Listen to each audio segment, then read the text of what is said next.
As you're watching this, a crow could be recording your face into a database that will last for the next 10 years. And once it decides whether you are a friend or an enemy, it never forgets. For one man in a quiet suburb, that clock had already started ticking. Every morning for 3 weeks, the same crow appeared on his porch railing. It didn't beg.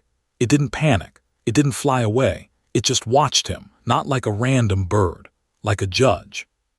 By the end of this, you'll know exactly which list that man is on and what it means for his next decade. And before we go deeper, remember this. If a crow has ever stared at you a little too long, followed you down a street, or called from the same tree every morning, it may not have been random.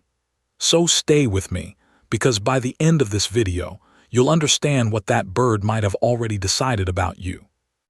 And if you want more stories that reveal the hidden intelligence of animals we walk past every day, subscribe now, because this is only the beginning. Most people would call a bird like this a coincidence. It is. To understand what that crow has already decided about him, you have to understand the mind behind those black eyes, because it works nothing like we assume. Start with the part that unsettles scientists the most. A crow can recognize your face, not your coat, not your car, not your height. Not your shape from across the yard, your face, the tiny details that make you you. Researchers proved it with a simple, slightly cruel experiment. They put on a mask. They did something the crows didn't like, then they walked away.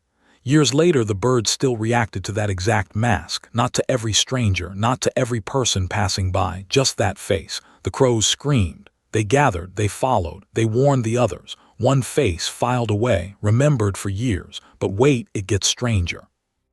The crows reacting years later were not all the same birds from the first day. Some of them had never even been there. They had learned. The original crows had taught the others. The warning had been passed down. That means a crow can grow up already knowing a human face it has never personally met, because a crow never really lives alone. Behind the one bird on the railing is a whole family, a mate, young birds, older birds, helpers, watchers. A small network that trades information the way people trade gossip. When one crow learns something important about a human, the whole group can learn it.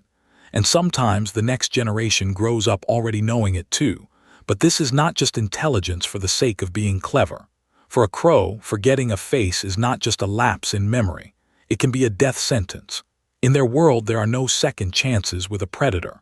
The wrong human face can mean a thrown rock, a destroyed nest. Trapped bird, a stolen chick. So when a crow remembers you, it is not playing a game. It is surviving. That is why a crow's judgment matters. When a crow decides something about you, good or bad, it is not just one bird's opinion. It is a family verdict, and that verdict can follow you for years. So what does it look like when the verdict comes back in your favor? It usually starts small, so small you might miss it. A bottle cap, a bead, a bent paperclip, a piece of colored glass, a button. A coin, a shiny wrapper, a single earring. In one famous case, a young girl who fed the crows in her yard began finding tiny objects left behind in return. Little things, shiny things, strange things, not dumped randomly, placed, almost arranged, like offerings. To us it looks cute. To a crow it means something deeper. A gift is a message. And the message is simple: you are not dangerous. You are allowed close. You are on the safe list. But the gifts were not the most shocking thing that could appear on a porch after a crow accepted a human. That came later. And it was not an object. It was a sound. Some crows go further than gifts. Some actually try to speak to the humans they have chosen. And we'll come back to that because that part is even stranger. But before you run outside and start leaving peanuts, you need to understand what you are really asking for. Because a crow's loyalty is not soft and simple. It comes with a memory that does not forgive. Think about what it takes to survive as a crow. You are a bird living in cities, parks, streets, and backyards. Right beside the most dangerous animal on earth, us. You cannot fight a car. You cannot overpower a hawk. You cannot trust every hand that reaches toward you. So your best weapon is not strength. It is memory. That is why crows are built for grudges. Threaten one and it does not just fly away. It studies you. It locks onto your face. It screams, it calls others, it may dive at your head, and then it remembers. For years, some people have been harassed by the same crows again and again for years because of one bad first impression. But now flip that same power around. A brain that is built to remember an enemy is just as good at remembering a friend. If you feed a crow through a hard winter, rescue it from a fence, protect its young, or simply never give it a reason to fear you, that memory does not disappear next week. In. The crow starts expecting you. It waits where you walk, it calls before you even reach the door, it may tell the others you are safe. And slowly, without ever asking for it, you get folded into the edge of a wild family's daily life. You become a fixed point in a crow's world. That is what family means to a crow, not the way a dog gives love, not the way a pet curls up beside you. With a crow, it is different. It is quieter, sharper, more deliberate. It is a decision. You are safe. You are remembered. You belong near us. But why would a wild bird evolve to be this obsessed with us? To find the answer, you have to look at the world through a crow's eyes. Every street is a map of danger. Every person is a possible threat. Every parked car, open window, trash bin, rooftop, and tree branch is part of a survival puzzle.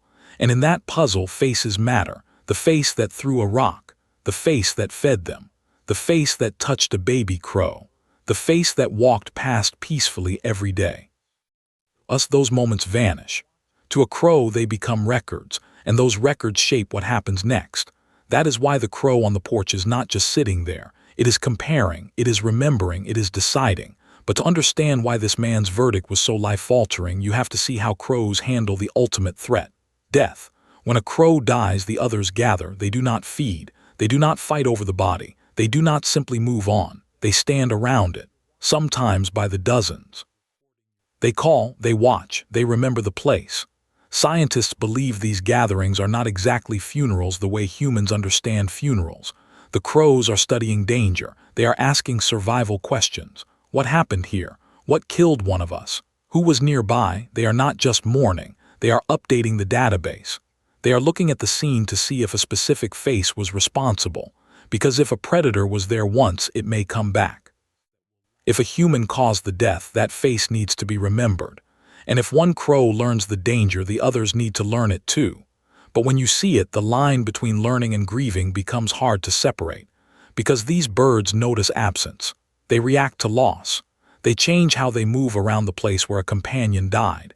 And they remember. A creature that pays that much attention to death is also paying attention to life. To who is missing.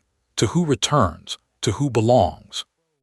But here is the part that changes everything. They are not just watching their own, they are watching you. And that brings us back to the man on the porch, because remember, the man had not done anything. No food, no rescue, no dramatic moment where he saved the bird's life. No big reason for a wild crow to trust him, just silence, just stillness. Just 3 weeks of opening the door and finding the same black-eyed bird waiting on the railing. To a human, that might feel harmless. But in a crow's world, unknown is dangerous. Unknown could be enemy. Unknown could be predator. Unknown could be the face the family needs to avoid. For 3 weeks, the man was a blank slate, and the crow was filling it in. The way he moved, the way he looked back, the way he kept his distance, the way he never lunged, never shouted, never threw anything, never turned the porch into a threat. Every morning, the crow came back. Every morning, it tested the silence again. And slowly, the verdict changed. Not enemy, not danger, not yet family, but close. The waiting, the staring, the stepping closer instead of flying away, all of it was a test. A slow, careful way of figuring out who this man really was. The crow had weighed him. It had checked him against memory. It had watched how he treated the space around him. And somewhere inside that sharp black mind, a decision had formed. He was not a threat. More than that, he was worth returning to. In the whole animal world, there are very few wild creatures that will make that choice about a human, and then keep making it morning after morning by their own free will. So if it ever happens to you, if a crow starts appearing where you appear, leaving you things, calling before you open the door, understand what you are being handed. You have not tamed anything. You have not earned a pet. You have been evaluated by one of the sharpest minds in nature, and quietly, deliberately, you have been let in. A crow that decides you are family is not going to forget you, not this year, not in 10 years, possibly not even in a generation. Because the young ones may grow up already knowing your face as one of the safe ones. The crow steps closer one more time. It looks at the man, not past him, not through him, at him. And then it does the thing that took 3 weeks and a lifetime of instinct to arrive at. It stays. But there is a level of loyalty even deeper than gifts. Some crows do not just watch you. They do not just remember you. They try to bridge the gap between species entirely. They use sounds differently around certain humans. They repeat patterns. They answer back. They call at the same time every day. And sometimes it feels like they are not just making noise. It feels like they are trying to reach you. That is the strangest part of all. And it is the next video. Because a crow that can remember your face for a decade does not always stop there. Some of them start trying to talk. Subscribe, because once you hear what these birds are actually saying, you will never hear a crow the same way again.